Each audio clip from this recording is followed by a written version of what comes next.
Hi guys, welcome back to my channel. I hope you're fine and having a great day. So today I've got a really beautiful quilt for you, but before I do that, let me say all the introductions. So guys, for those of you who are new to the channel, I thank you for subscribing. I really appreciate that you do that. And for those of you who are always supporting me, I also thank you very much. It's really lovely of you to stay with me. It does also mean a lot. It's hard work doing these videos and to bring them to you every week or every 10-12 days. You know, it's a lot of time and patience. So I appreciate when you actually log on to see what I have done or actually press that notification bell. Just do it. You okay? Make sure it turned dark so you know when I have uploaded another video, and you can actually sit and enjoy it. That's all you've got to do. Just sit and enjoy it and give me a thumbs up. And of course share the video.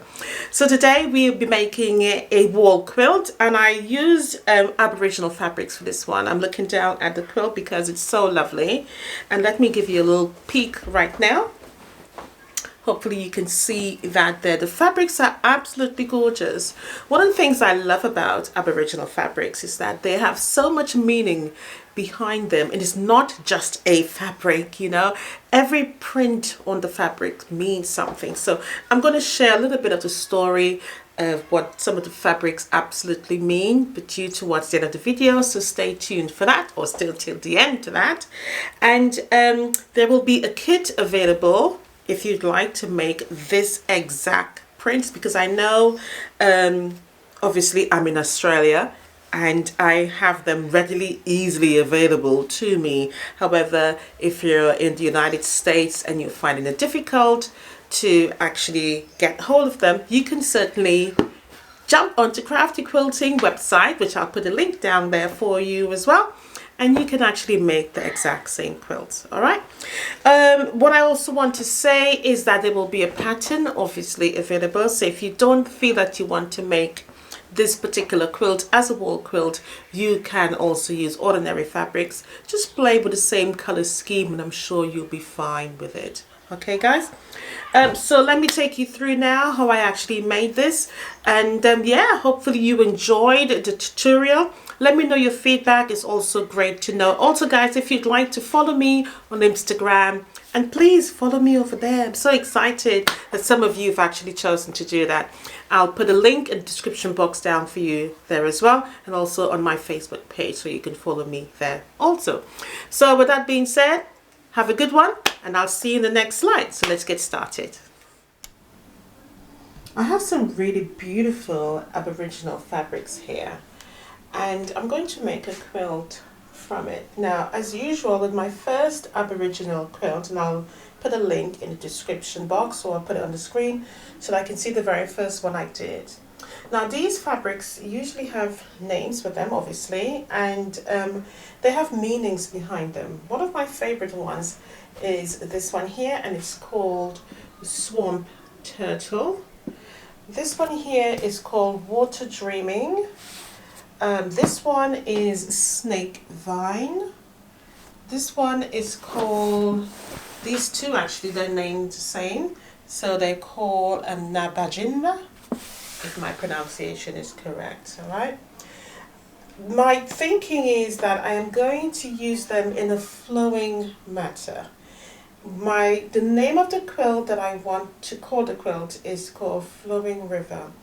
And so because the fabric flows as they are, I want to use them in its natural state. So I do not want to cut them into small pieces, nor do I want to cut them into triangles or anything like that. I will, however, try to cut them in the sense that it shows the flow or the movement of the prints. Okay, I want to sort of bring them alive so that they're actually moving when your eyes move over the completed quilt. I am not sure how I'm going to go about that, but I'm sure my brain will think of something. I am not sure if I'm going to use all of the fabrics because there are 5 here. Okay, I may just work with 3, I may just work with 4, or I may even work with all of them. The colors do go very nicely together. There is also lots of colors, it's also a lot of movement. but I will see where I go. I'm literally going to do this sort of thinking on the spot, and I do like to work like that because it just gives me the advantage to be a little bit more creative. So I don't think it's going to be very heavy cutting. It's going to be very simplistic. All right, so I'm going to get them open, iron up the fabric, and get it nice and smooth and do some cutting there. All right, guys, so I went ahead and I cut some 10-inch squares out of the fabrics. Okay, I've decided that I'm going to use all 5 of the fabrics, and so I've cut some squares. I will give you all the details a little bit later on as to how many squares I have actually cut. Now I'm going to free draw my pattern onto my fabric. I have some paper here that I can demonstrate to you, but in all honesty, I have simply just been drawing onto the fabric themselves. So what I have decided to do was to just simply draw a wiggly line in the middle of the square. So this is going to represent the 10-inch square. Obviously it's not 10-inch. This is 10-inch, all right? So I'm going to use a heat erasable pen. I haven't really put it in the whole socket of the pen. I'm just using the ink as it is. No particular reason, just because I haven't really bothered to put it into the insert. So I'm just going to draw it on. So you can do it 2 ways. You can either start from the top there and work down to the end here, or you can simply just decide to do a squiggly line sort of about 1.5 inches down from the top. So I've decided to do it that way. So I'm going to start there, and I'm just simply going to draw a pattern in a flow of a river. Okay, now as you know, I already said to you the name of the quilt, and in my head I am thinking of how water flows down. So I'm just going to draw it down like so. That's it. That is simply what it's going to be, and end it there. All right, so I'll hold this up so you can have an idea of what it looks like. Hopefully you can see that. So that is the concept I am going with. Ideally, I have brought this side a little bit too close to the end. I would like it to fall the same distance as it is on the top and this side here, down there. All right, so that is what I'm going to demonstrate on the actual 10-inch square. Now I'm going to bring in some that I've already cut. So this is 1/2 here. Let me just bring this closer to you so you can get a good idea what it actually looks like. And again, I'm simply just using my scissors to cut it. So that is the cut. That is simply the cut there. So you're going to have a bigger piece and a longer piece. Now you can do this in 2 ways. So you can use your paper. So I bring the paper back in. You can cut this out and then place it on your fabric and just work around it, i.e. you draw it onto the fabric if you think you're not going to be confident to get the same cut throughout. Now you can choose to do that. In all honesty, I haven't. What I have been doing is simply using my fabric. Okay, and what I would say at this point is to have all the fabric right side up, and I'm using a heat erasable pen for a reason. Okay, so that if I make a mistake, number one, is not permanent ink, isn't it? It can come off with the heat of the iron. So what I would say though, before I mark onto the fabric, is do not cut it wrong side up. Okay, do not draw it on. I'm saying that for a reason, because if you do that, I do find, and I did that with one of my cuts, that you have to find the correct, you can't just swap it round. Okay, if you cut it wrong side up, what you would find is that it will be different. Okay, slightly off in terms of measuring it back up again, and you'll have to find the exact same cut. Whereas if I cut it all right side up, I can just put one at the bottom and use it as is. So I'll demonstrate that.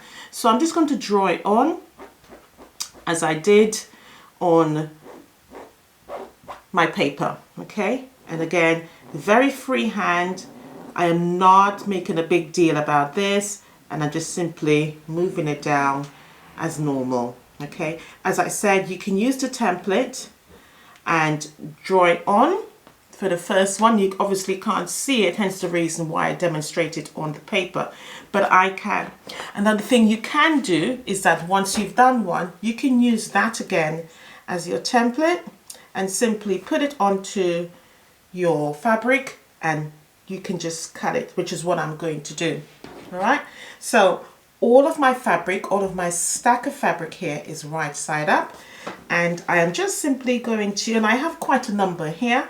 I've got a really sharp fabric scissors here, and I'm just going to use it, hold it and take my time and go all the way around, and you can actually hear how the amount of fabric I have is quite thick. And I'm just cutting close to my original fabric. Now remember what I said is that if you draw them on individually, if you draw that marking on individually as you would normally, it is not a problem, okay? i.e. you will get slight difference with all of your swirly whirlies, so to call them, or your flow river diagram here. Okay, you will get, but that's fine, isn't it? Because at the end of the day, we are not aiming for it to be exact. I have done it this way so that I know a lot of you may have issues in terms of wanting it to be perfect. You can do it that way. But saying that, I still have not cut it exactly to the fabric. It is still slightly off. All right, so it is just a guide. So the next step here now, I'm just going to take this one back out because I've already cut that with another bunch. I'm going to put it to the side, and so all you need to do now is simply to take one and swap it around, which I've got quite a few here at the top. So I'm just going to put that back there, and then I'm going to put this one on top. Okay, now remember what I said before, do not cut it wrong side up, and this is what I mean by that. So if you cut it wrong side up, you will find that this side then will have to be like so, and you'll have to find the exact in terms on the other side, and your shape will be different. Okay, so let me see if I can find one of those for you, because I did do that and then I realized that that is a little bit of a mistake. So this is what the block would look like once it's done. So I have two of them, and I'm going to show you. You may not be able to see the difference, but I certainly can, because I know how I actually cut it. So that is two of the same cuts there, as you can see. And then these two are different. Again, you can't see it, but I certainly can. Nevertheless, it is entirely down to you, but I would definitely advise to cut all of them right side up. So what I'm going to do now is take you over to the sewing machine, and we are simply just going to start to sew these together. Now, I have the same colors here. I have 4 of one color and 4 of another color. If you want to mix them up, that's fine, but I've done it like this for a reason. What I have done is use these 2 squares, and I'm talking about this 10-inch square and that 10-inch square, because I want to align the fabrics together in terms of the colors so that I know they work together. Hence the reason why I've done it like that. Hence the reason why I've done this one like this, because I chose those fabric to work together to show the flow of the river movement. Okay, same with this one here as well, to show the flow of the river movement. So I purposely put those 2 colors together, and I purposely are doing these 2 colors together. Again, you can mix them all up if you want, but I think having 2 set of fabrics together that works together to show your flow of river movement is ideal. So what we're going to do now is go over to the sewing machine. I'm going to show you how to actually sew this together. All right, it's a little bit of a technique involved, but again, it's quite simplistic. So let's go over to the sewing machine now. All right, guys, so I have my 2 pieces of fabric here. And what I want to point out before I get started is that I identify this one here as my longest piece, right? Because obviously it looks longer, and this one here is my shorter, okay? And you will see that in yours. Okay, so obviously you won't be using the same fabrics that I am using, but you will be able to see that one of the cuts is shorter and one of the cuts are longer. All right, so my shorter cut goes on top. Now I don't want you to think that this is a lot of steps and it's difficult, because it really is not. Okay, so my shortest cut goes on top for a reason. I am going to line it up as I would normally when I am sewing any block, and I am going to place it just to the top as normal and line it up to the top. Now you can go over slightly to represent 1/4 of an inch, which I have been doing, and you don't really see a huge difference there. Okay, I'll just wait till the camera to readjust. Okay, but the important thing here is to just line it up, and I'm going to put it underneath the needle as per normal. I am using 1/4 inch as normal, and I am chain piecing. I already have one on there already that I just finished. Now, the reason I am putting the shorter cut on top is because you need to slightly add a little bit of tension onto it so that it stretches. If you do not do that, you will sew it short. You will not be able to have an equated end of joining the two fabrics back together. Now this is important. When you are sewing, as I said, the shorter piece goes on top, just to repeat what I said, and you are sewing crosswise. So this is your bottom, this is your top. You are slightly adjusting the tension on the top fabric because you just wanted a little bit of stretching it. There is no stretch in this one, the top fabric. The stretch is really on the fabric that's on the larger piece of the cut. All right, so just a slight little tug onto there so that it stretches a little bit. You're just adding that tension to it, and you are sewing like this. So the bottom fabric, you're sliding in line with the top so that it lines up. Okay, now with the bottom fabric, no stretching, please. Do not add any stretch to that. You're only just adding the stretch to the top. The reason I'm saying that is because the bottom, as I said before, already is on the bias, more so than the top. Strange, I know, but that's how the fabric is working out. The shorter cut is not that stretchy. Yes, there is a stretch to it, but you get more of that bias cut on the bottom fabric. And I guess it's because of the curve in which my river flow cut helps the fabric. All right, so I'm going to line it up, and I am going to start with very little stitches just to anchor that stitch down, and I'm using a 1/4 inch seam as per normal. I have my guides. I always use my 1/4 inch feet with a guide. I think it helps to keep me in line, make sure that all the 1/4 inches are correct. All right, so just watch my hands slide under just to make sure that the top lines up, and I can see I've missed that there. So what I'm going to do is cut that thread. I'm not going to unpick it. All I'm going to do is just slide it back in line and continue as per normal.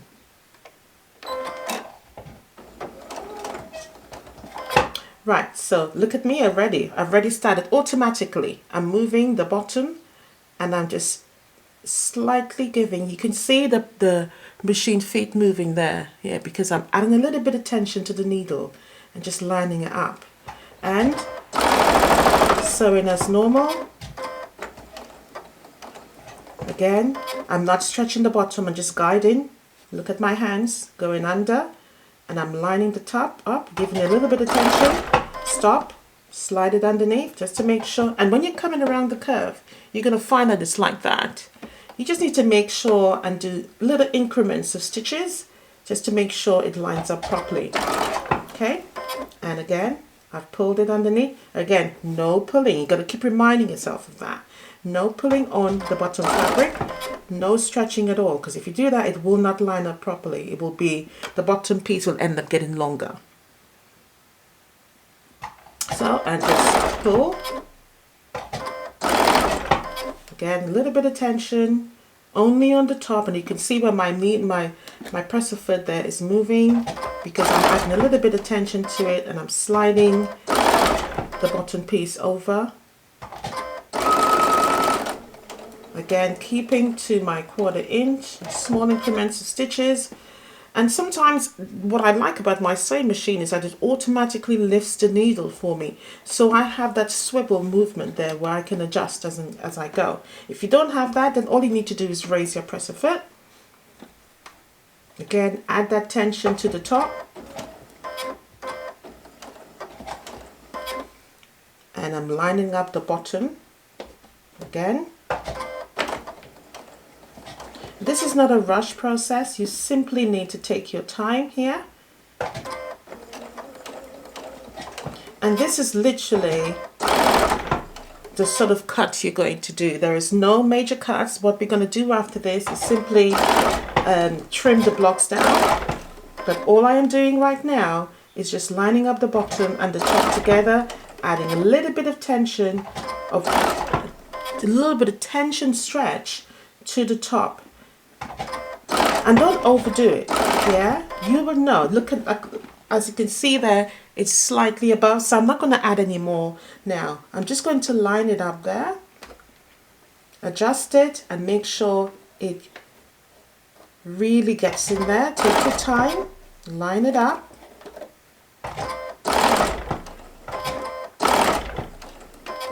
And if you go over a little bit, don't worry about that, okay? Line it up properly, make sure the bottom and the top one meets.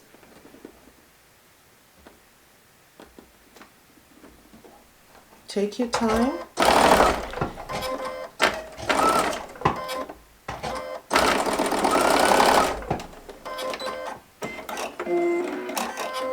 Okay, let's have a look at that.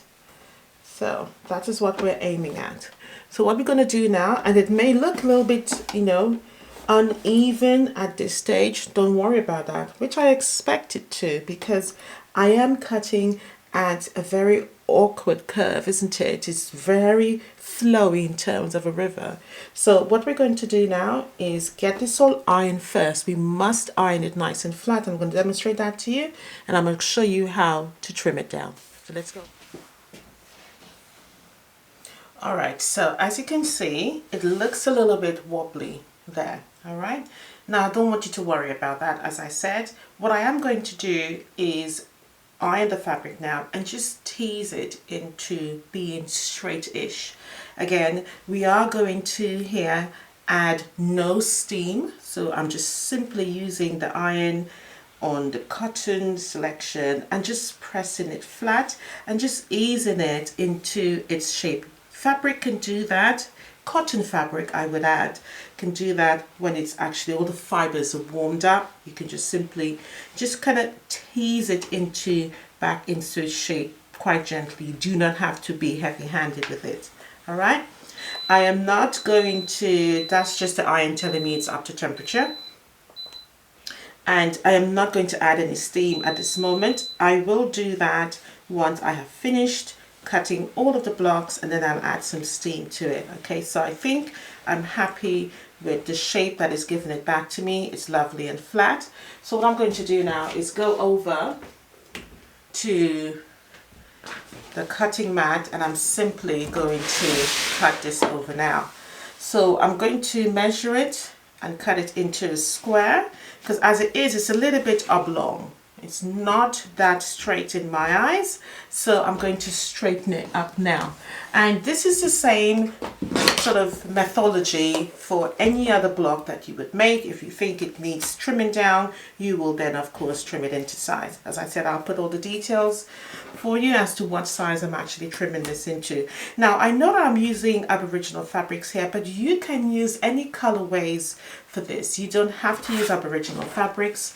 You can use just plain fabrics with different colors to help you use the color flow. I would definitely say a different color, blue, grays, a little tinge of light yellow in there, just to show that color movement when you're looking at a river flowing. And if we imagine what a river flow looks like, I mean, if you're on shore, just do a little bit of a Google search and you will see, and then you can get a similar color patterns. All right, so I'm just going to align the measurement that I want into just the square. I've cut it originally into 10 inches, so I'm just going to align it into the frame of that fabric and then trim it down to the size that I actually want.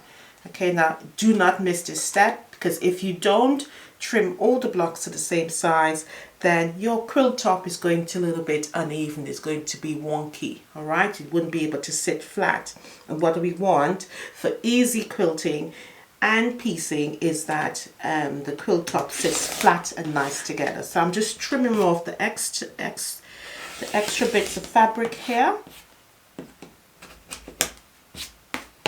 Okay, and I'm going to turn it. So I already know this side is trimmed and this side is trimmed. So all I'm working with now is the top and the sides here to cut it down. And I'm going to line it up on the edge. And it should line up evenly on the bottom here, because I've already trimmed it nice and straight, and simply just cut it now to this area here.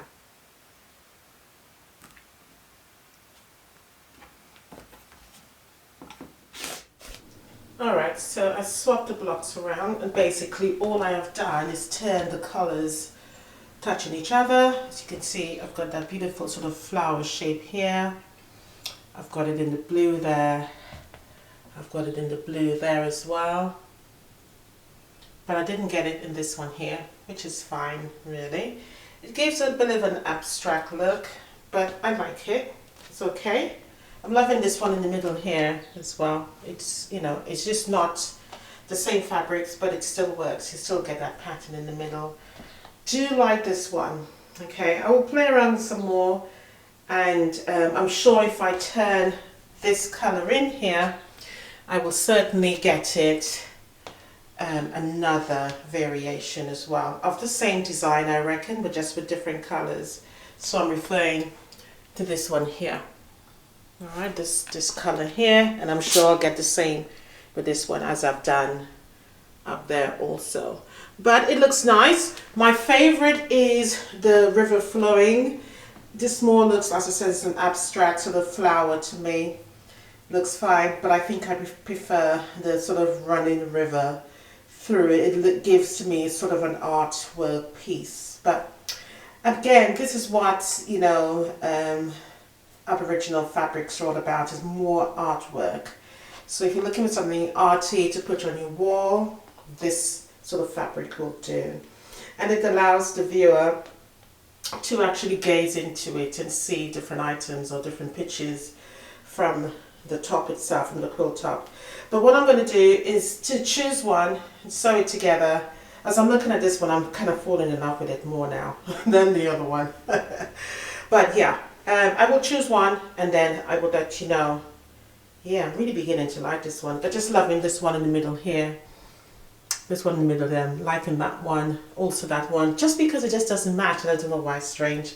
But I'm loving it. Love the blue colour, really pops, and I like that I've put the abstract one at the corner there, and at the corner there as well, which works really nice from this angle, really lovely. Again, this is not a bed quilt, this is definitely a wall quilt.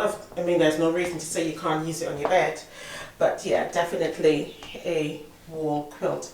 Alright, so I'm going to choose one, put it together, may possibly add some borders, but obviously I'll show you the next step. Alright guys, so the quilt is ready. This quilt measures 46 by 63. This beautiful quilt represents Aboriginal culture and dreaming. A lot of the fabrics have a story to tell, as I stated earlier in the video. Now, the vision of which I compiled this quilt was using the blue as a river flow, because obviously the blue represents dreaming of water or a water source. Okay, the red also represents a swamp turtle, which obviously you will find a turtle near water. The other fabric that has another meaning to it is this one here, and this is called snake vine, as I already mentioned at the beginning of the video. Now my idea for compiling it, as I said, was having the blue fabric to come all the way down to a water hole here, okay, where the water will flow, and you will have the turtles in the middle of the two flow of the water. Alright, the snake vine fabric doesn't necessarily mean snake, it also represents a vine in movement of food. Okay, now I thought the layout worked for this, as I put this particular fabric here, and I also added to the corner up here as well, but I think it actually works. I do love the movement of the flow of the river all the way down, and as you can see, it was very easy to actually compile this. Very, very beautiful. Now water represents, and I'm referring to the dreaming water here, that fabric, it represents a sacred place of creation and storytelling. Within Aboriginal culture, there is lots of storytelling so that their children is able to move on with the culture and to share the culture to their own children, to pass it on. So there's a lot of dream time and stories, okay? So water plays a sacred part in their culture. The swamp turtle fabric, this one here, represents a food source. Turtles play a big part in their diet, and so they eat it quite a lot. Alright, but overall, I think the fabrics works together. What do you think, guys? I think it's beautiful as a wall quilt.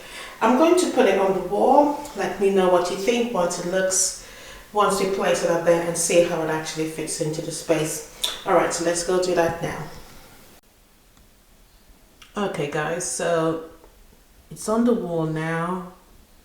Not sure if I'll actually leave it in this position here, but I think it looks good. It looks nice on the wall. I love the movement of the flow of the water, as I said.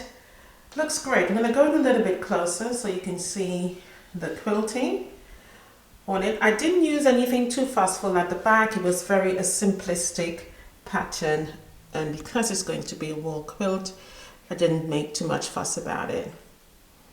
This particular pattern here, I do like it in the sense that what it reminds me of, because it's a snake vine and it represents another food source. I like the fact that I put it there because it's a food source, again, land as well as the river, okay, which again, it's a sacred because it's life, isn't it? That's what the water represents to them, as well as the turtle, which is another food source, again by river, and again by another food source, which is the vines. But I think it looks really lovely. I love the idea. What do you think? Was I successful with this? Did I give you the impression that I am trying to relate to you? On the river flow, I just did wavy lines, and on the turtle print, I just did swirls. I love the turtle print. The color is just so vibrant. Really, really beautiful. But overall, guys, I enjoyed making this. I do really love making Aboriginal prints because it just has such a wonderful learning process about the fabrics itself. You know, it's not just fabrics, as I say. Just love the story. And on the binding, again, I went back with that blue just to frame up the whole quilt itself. But it looks lovely on the wall here. I'm not sure if I'm going to leave it in this position. There is a much higher wall in the living room, which I'll get Carl to actually place it for me. Obviously, I can't reach it that high. He needs a ladder to get up there. But I just love this. Where it sits there for now, it's all right for now. Let me know what you think down below. I look forward to hearing your feedback, guys. So, love you lots, and I'll see you in the next one. Happy quilting, guys. Thank you again for spending this time with me. I really appreciate you. Bye for now. Love you lots. Happy quilting, as I said. Bye.